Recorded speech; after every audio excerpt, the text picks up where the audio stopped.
These gentlemen experience something that's outside the realm of natural human experience. For instance, most people should never be exposed to that kind of visualizations, auditory things going on over there are beyond the natural human experience.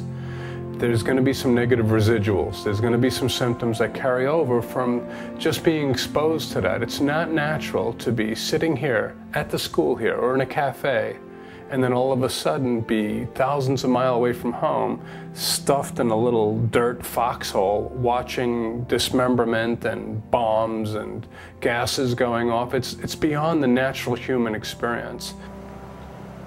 During the time when you're there, you have a small squad, which is usually 5 to 8 people, and you have your platoon, which is 4 squads naturally, and you usually end up really buddying up with 1 or 2 people most of the time, because most of the bunkers only 2 people fit in, so usually 1 or 2 people get together and they just hang out together, and you become a little bit more friendly and a little bit more intimate in conversation, about families and stuff like that with those types of people. And everybody does that. I had one guy that we were pretty close, and he used to sit and BS and stuff like that. And we came in from a mission one day. We were during monsoon season, and naturally you're soaking wet after being out all day in the rain.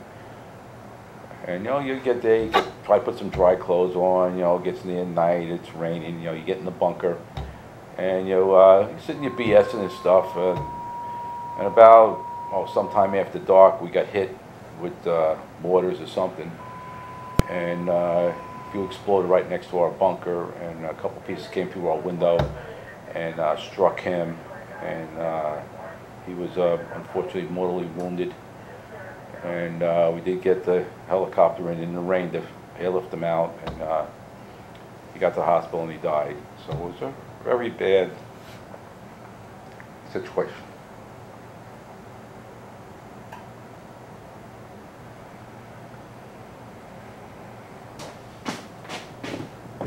Well, I think that having gone through what you just told us,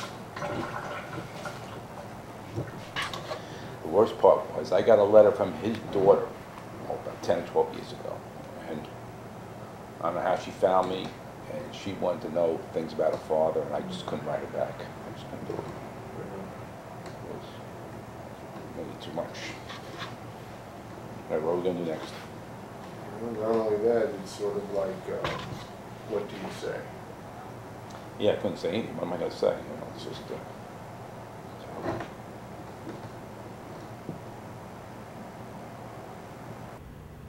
and probably, you're seeing people, you're walking along, the guy in front of you who you were talking with, now he's gone as you're walking along.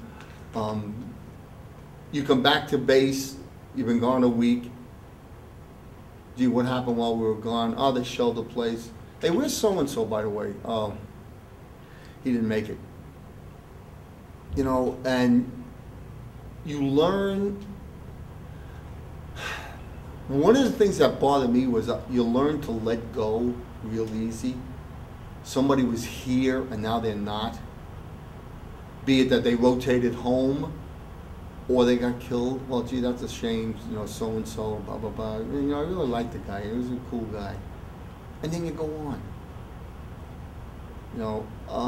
When I first come home, and I'm up till this day, really, I don't like quiet.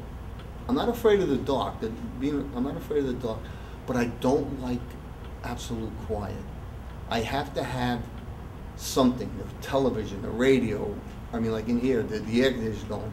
When I come in, I get here at 6 in the morning. First thing I do is I put on my laptop and I start playing music. When I was doing my thesis, I had to have the TV and the radio and the stereo playing at the same time because I just don't like quiet, and that's something that had never bothered me before going overseas.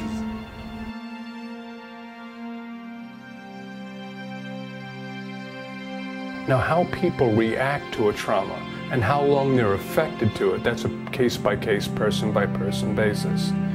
And the particular videos that you showed me where they're talking about a wartime traumatic event that actually occurred in the 60s, You had one particular individual in a videotape that just remembering and describing the events brought tears to his eyes, kind of invoked an emotional tone in him by just thinking back about the trauma. The other gentleman in the videotape, even silence bothered him, because in more likelihood after watching the videotape, before an attack during wartime, there was a degree of silence, that after the silence, all these tremendous, horrific kind of things happened. I mean, I remember one incident where I was second in line, and there was about 15, 20 feet between myself and the guy in front of me, and he puts his foot down, and the next thing I know, he yells out at the top of his lungs, "Mine." Well, we go flying into the bushes, and he becomes vaporized just about, for all intents and purposes, you know? And when you're 18,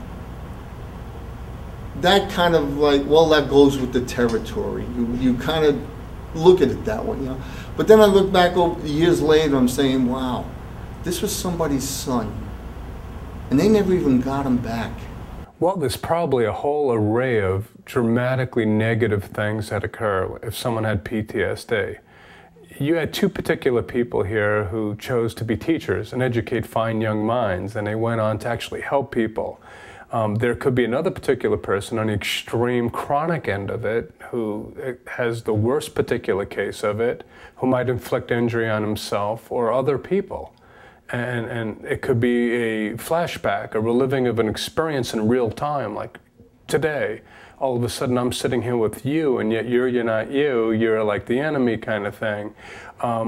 So you could have infliction of severe damage on self and others. And that's an ancillary effect. It's based off the core base problem of what the diagnosis might lead to, which is PTSD.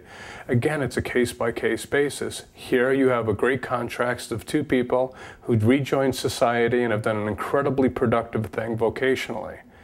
Now, you might have another person that can't hold down a job, has impairments in relationships, vocation, occupation kind of thing, and then does devastatingly bad things to himself or other people.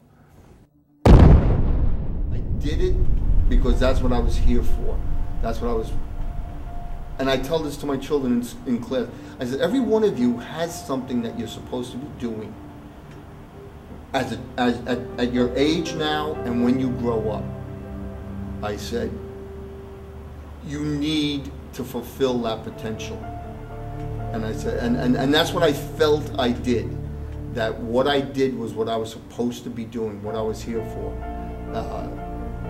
Nothing any other way about it.